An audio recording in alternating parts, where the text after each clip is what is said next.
Working in a rehab, a dual diagnosis facility full time, I am feeling very inspired to talk about what happens when the people you love relapse.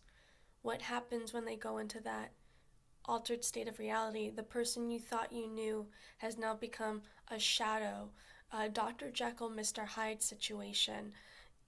It's incredible. And so what we do is we find ourselves wanting to be the rescuer, wanting to be the fixer, wanting to do everything we can to help this individual because we love them. We want them to be okay, and we want them to see that they can do it because we can see that for them, right?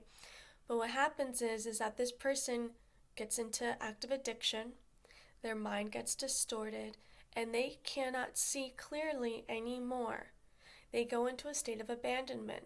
They go into a state of betrayal. They go into a state of rejection. And that drug of choice, whatever it may be, becomes the lifeline. Now, as an outsider, I can look in and I can say, you can do this. You can get sober. You can get healthy. You have everything within you to do that. But for them, it's not going to connect, right? If they're really in active addiction, it's not going to connect. That critical mind filter is just going to reject everything you are saying. And all they're going to do is they're going to become the vampire of your sympathy, of your money, of your energy, and of your time. Now, I am not saying this is an all or nothing situation. I am not saying that everybody is like this, and I'm not saying not to be of support and see but all I am saying is that if you are finding yourself getting depleted, if you are finding yourself being drained by that energy, if they can call you for support, they can call a rehab facility. If they can call you to ask for your time, your money, and energy, they can call somebody to get help. We have an obligation to ourselves to take care of ourselves and not be liable to other people. And so this week, a lot of relapses happened. And I just want to say, people were asking me, well, what do I do? My friend who I love has relapsed and I want to help them. And they're crying to me and they're calling me and they're asking for help. And I think I should go see them. No. You are in a sober state. If you and go talk to this person, they will drain everything out of you because they cannot connect. When someone is drunk and you are sober, there is a film, a disconnection, a wall, a barrier between both of you. So there is no connection. There is only disconnection. And that is completely draining on the energy. And then you get depleted, you get burnt out, and then you're not okay. And if you are somebody who is in recovery, you seem to be finding yourself getting depleted as well. No, the best thing that we can do is say, I love you. I want to help you. When you get help, call me. When you're in rehab, call me. I'm supporting you, call me. It is up to them to do what they need to do to get sober. They have to do the hard work. They have to show up for themselves and find that worthiness within them to do what they need to do.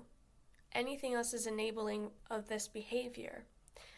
Sounds really cold when I say this, but working in this environment, working in this field, and seeing what happens when, you've been working with someone for 3 months and then they come in drunk and you're just like, who are you? What happened? And they can't connect. They're not in that mind state, and all you can do is prayer. I like to do Ho'oponopono prayer. I'm sorry, please forgive me, thank you, I love you. There are mantras. Go to Al-Anon meetings. Go to a recovery center meeting. There's Smart Recovery. There's Al-Anon. There's Dharma, right? There's AA.